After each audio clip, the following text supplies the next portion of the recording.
Las puertas del castillo se cierran con un estruendo que resuena como un golpe de martillo divino. Afuera, el viento silba entre las ruinas y las sombras avanzan con el manto de la noche. Los niños lloran, las madres imploran y los hombres rezan en un silencio desesperado. Los templarios, los guerreros de Dios, están a punto de enfrentar su más terrible juicio, no en el campo de batalla, sino en las entrañas de una traición vil que hará temblar hasta las estrellas. En las próximas horas, cuando el fuego arda y la sangre fluya, las vidas de familias enteras se extinguirán bajo el peso de la codicia y la falsa justicia. Es la fría mañana del 13 de octubre de 1307. En las torres del Templo de París, los caballeros templarios descansan tras años de batallas sangrientas, luchando por la cruz y protegiendo a los peregrinos en Tierra Santa. Sin embargo, un destino más cruel que cualquier espada se cierne sobre ellos. El rey Felipe IV de Francia, conocido como Felipe el Hermoso, ha tejido una red de traición y engaño que pronto envolverá a la orden en una marea de horror. El Papa Clemente V, débil y sometido a la voluntad del rey, ha recibido la orden de actuar. Felipe IV, agobiado por deudas con los templarios, ha decidido destruirlos para apoderarse de su vasta fortuna. Y ahora, como un verdugo invisible, los agentes del rey recorren París bajo el velo de la noche, con órdenes de arrestar a todos los caballeros del templo, desde el más alto comandante hasta el escudero más humilde. Los gritos de las familias retumban en las calles cuando los soldados irrumpen en los hogares de los templarios.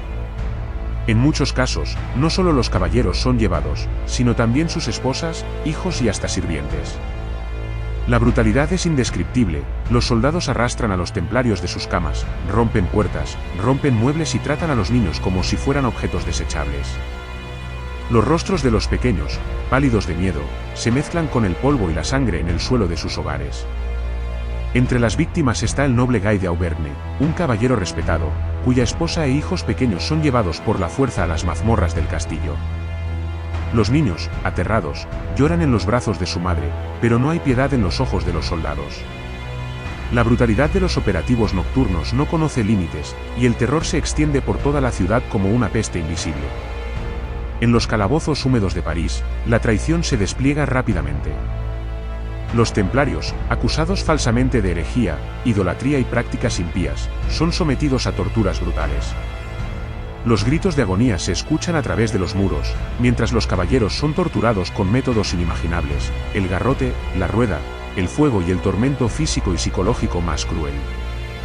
Jacques de Molay, el último gran maestre de la orden, es arrastrado encadenado, su cuerpo quebrado por los golpes, pero su espíritu aún desafiante. Observa cómo sus hermanos de armas son quemados en la hoguera, sus cuerpos envueltos en llamas y sus almas devoradas por la desesperación. La tortura es metódica y despiadada, diseñada no solo para obtener confesiones, sino para desmoralizar y quebrar el alma de los caballeros templarios. Es entonces cuando el horror alcanza su clímax.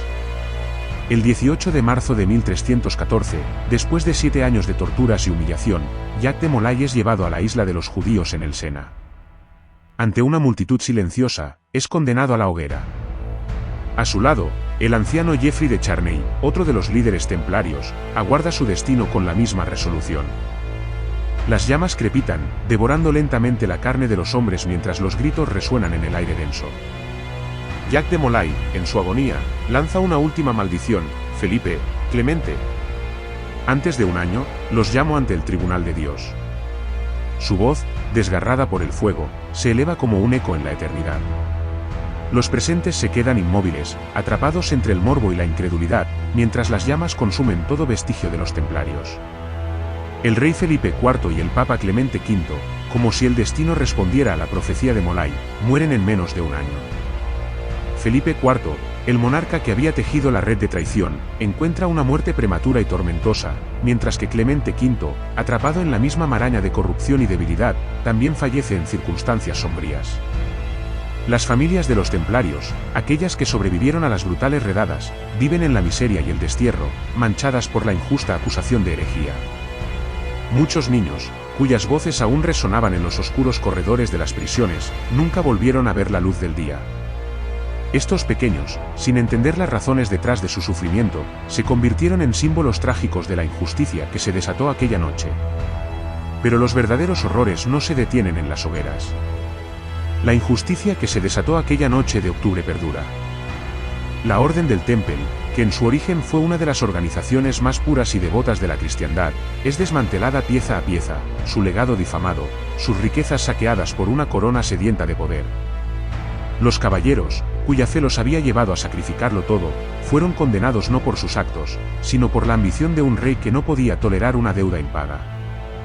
Entre las víctimas también se cuenta la familia de Sir Amaury de Villers, un caballero templario que había regresado a Francia tras años de cruzadas. Su esposa y 2 hijos fueron arrastrados en medio de la noche por los soldados de Felipe IV. Los niños, de apenas 6 y 8 años, fueron encerrados en una mazmorra sin saber nunca por qué su padre había sido acusado de crímenes tan terribles. A los pocos días, los pequeños cuerpos de los niños fueron encontrados sin vida, marcados por la desesperación y la enfermedad.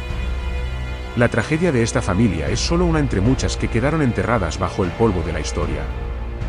Las historias de estas familias se pierden en el olvido, solo mencionadas de manera vaga en las crónicas de la época, pero sus sufrimientos y pérdidas se mantienen como testimonio de la cruel injusticia. Los templarios, esos guerreros invencibles en batalla, cayeron no por las espadas de sus enemigos, sino por las dagas de la traición. Aquel 13 de octubre no solo marcó el fin de una orden, sino el comienzo de una leyenda manchada de sangre y fuego.